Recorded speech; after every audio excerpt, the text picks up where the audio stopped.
Halo teman-teman, Assalamualaikum warahmatullahi wabarakatuh. Saya Siska Kurnia Putri dari jurusan Asuransi Syariah dengan NIM 171430010 Universitas Islam Negeri Sultan Maulana Hasanuddin Banten yang sedang melaksanakan kukerta daring. Awal tahun 2020 ini, dunia dikejutkan dengan menyebarnya pandemi virus COVID-19 ke seluruh penjuru dunia. Indonesia termasuk salah satu negara yang terdampak cukup parah akibat penyebaran pandemi virus yang mampu menyebar dengan sangat pesat ini. Salah satu langkah awal yang diambil oleh pemerintah Indonesia adalah menghimbau masyarakat agar melakukan social distancing atau menjauhi kerumunan.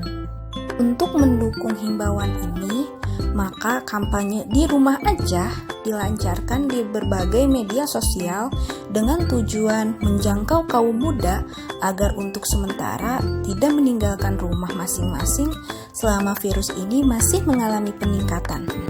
Sebagai pelajar, kita disarankan untuk belajar dari rumah dengan materi yang diajarkan oleh guru atau dosen masing-masing secara daring atau online.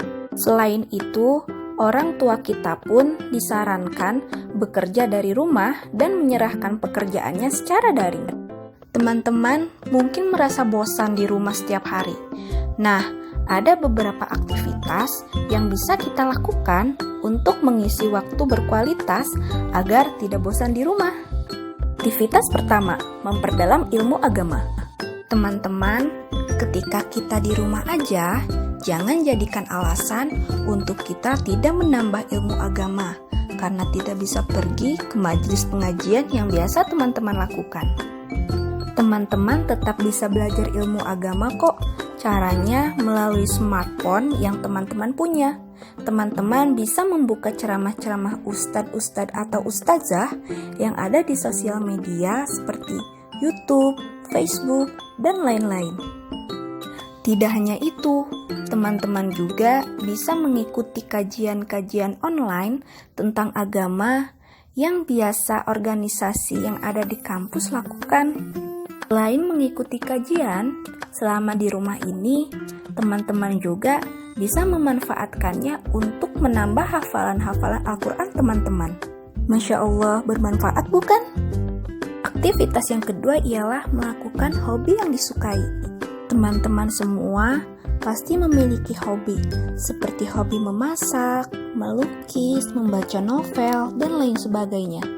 Nah, saat di rumah aja seperti sekarang ini, teman-teman bisa memanfaatkannya untuk melakukan hobi yang teman-teman sukai agar tidak bosan di rumah.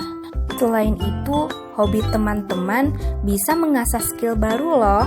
Sebagai seorang mahasiswa atau pelajar, pasti ingin memiliki banyak kemampuan yang tentunya nanti bakalan berguna bagi kalian ke depannya. Pada kesempatan kali ini, teman-teman dapat meningkatkan kemampuan teman-teman sesuai dengan minat teman-teman masing-masing. Bagi yang suka dengan dunia editing, teman-teman bisa mempelajari Photoshop, CorelDRAW, dan lain-lain. Bagi yang suka dengan dunia kuliner, bisa juga nih belajar atau mengasah hobi memasaknya. Memasak makanan seimbang juga bisa menjadi tips untuk teman-teman agar selalu sehat. Tidak hanya itu loh, hobi teman-teman juga bisa menghasilkan pundi-pundi uang. Seperti hobi berbisnis, teman-teman bisa membuka toko online shop.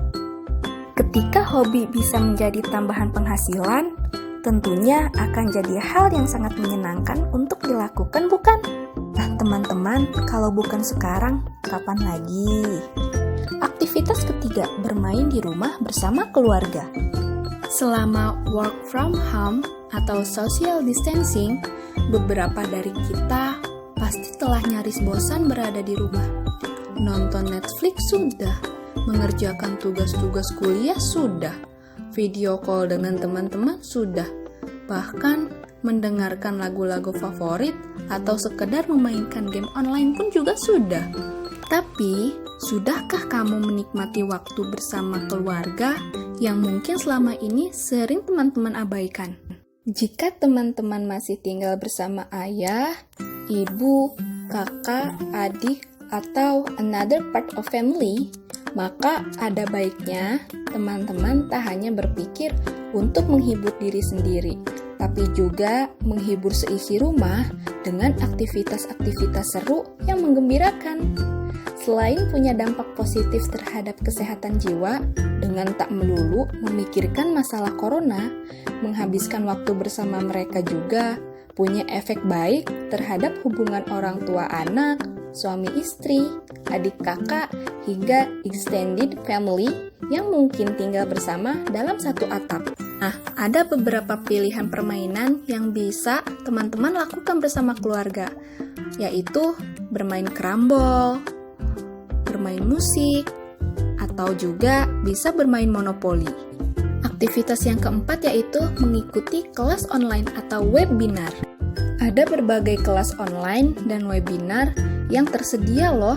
Berbagai informasi tersebut bisa teman-teman dapatkan baik di media sosial maupun di internet. Mengikuti kelas online dan webinar merupakan salah satu kegiatan yang sangat produktif untuk menambah pengetahuanmu dan membantumu dalam merancang masa depan. Hal ini karena biasanya kelas online dan webinar telah mempersiapkan pemateri yang kompeten dan berpengalaman di bidang tertentu. Oleh karena itu, ketika kamu mengikuti kelas online atau webinar, kamu dapat mendapatkan penjelasan tentang bidang tertentu langsung dari pakarnya. Hal ini dapat mempermudah teman-teman untuk menentukan langkah yang teman-teman akan ambil ke depannya, karena teman-teman juga mendapatkan kesempatan untuk bertanya langsung. Ada banyak webinar yang tersedia dengan berbagai variasi, mulai dari yang membahas isu-isu spesifik seperti kesetaraan gender, demokrasi, disabilitas, dan lain-lain. Ada juga kelas online yang bertujuan untuk melatih kemampuan barumu, seperti kelas untuk mempelajari desain grafis, digital marketing, serta penulisan konten. Aktivitas kelima, membantu pekerjaan orang tua. Teman-teman, selama sekolah normal, pastinya teman-teman sangat jarang membantu ibu mengurus pekerjaan rumah, seperti menyuci baju, mengepel, membersihkan halaman rumah, dan lain sebagainya. Nah, kesempatan inilah yang bisa teman-teman manfaatkan untuk membantu orang tua kita di rumah. Selain meringankan pekerjaan orang tua, kita juga mendapatkan pahala loh. Sesuai dengan surah Al-Isra ayat 23, yaitu yang mewajibkan kita berbakti kepada orang tua, yang artinya, dan Tuhanmu telah memerintahkan supaya kamu jangan menyembah selain Dia, dan hendaklah kamu berbuat baik pada ibu bapamu dengan sebaik-baiknya. Nah, itulah 5 aktivitas agar teman-teman tidak bosan di rumah dan menambah waktu berkualitas. Ayo teman-teman, kita patuhi protokol kesehatan dan anjuran pemerintah untuk di rumah aja, sembari melakukan perencanaan kegiatan agar tetap memiliki waktu bermanfaat dan berkualitas. Selain kita melindungi diri sendiri dari ancaman COVID-19, kita juga melindungi keluarga maupun masyarakat sekitar dari wabah bahaya ini loh. Cukup sekian dari saya. Assalamualaikum warahmatullahi wabarakatuh.